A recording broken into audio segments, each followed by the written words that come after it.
Here's what Nier Automata got away with that Dot Hack couldn't. The Dot Hack series is a PlayStation 2 game set in a fictional online game called The World. The protagonist, Kite, uses a special item called the Twilight bracelet to confront abnormalities occurring in the game. It was a cheat tool that allowed players to rewrite monster parameters to weaken them or access restricted areas that normal players couldn't enter.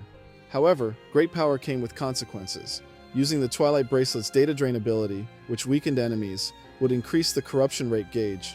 To reduce the corruption rate, players needed to temporarily disable the ability, allowing it to reset to 0. The game's level design cleverly created tension by including sequences where players would face consecutive enemies that were nearly impossible to defeat without the bracelet. This setup forced players into a constant state of dilemma, a signature feature of CyberConnect 2's design philosophy. During development, CyberConnect 2 had proposed even more drastic mechanics that led to a stern rejection from Sony. Here are two infamous features CyberConnect 2 originally planned to include. 1. The PS2's disk tray would eject automatically. 2. The game's save data would be completely deleted. Matsuyama described these as mechanics that the team seriously considered implementing, admitting in hindsight how crazy the company was back then. Unsurprisingly, Sony reacted strongly to these proposals. The door-open mechanic involved ejecting the PS2's disk tray as a form of in-game consequence. CyberConnect 2 argued that it was just a harmless prank, but Sony firmly disagreed.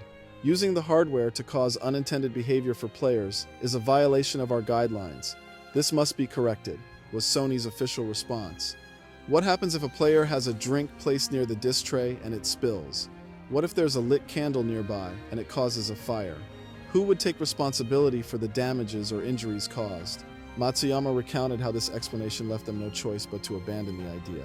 The data loss mechanic, which would randomly delete the player's save file, was also rejected. Sony explained that imposing such a penalty without the player's explicit consent violated their policy of respecting player agency.